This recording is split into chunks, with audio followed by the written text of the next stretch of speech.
Alright. Ang palaya tayo, ang palaya. Tapos luto tayo ng tuyo. Abang, sarap.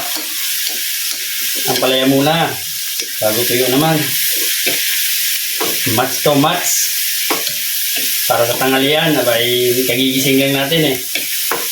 Late na tayo nagising. Alas 12 na tayo nagising, kaya mabilis ang luto ulit. Piprito nga lang sana, pero mas masarap maggulay. Alright. Kalabasa, happy tummy. Tuyo. Yun, the best ito. Parang halian. Partner natin sa ampalaya.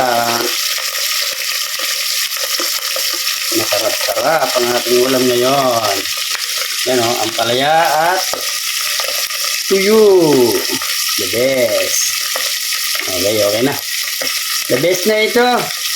Okay na, happy na. Ito talagang masarap.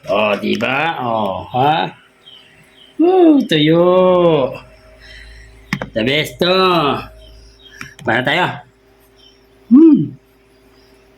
Sarap. Sarap nitong tuyo.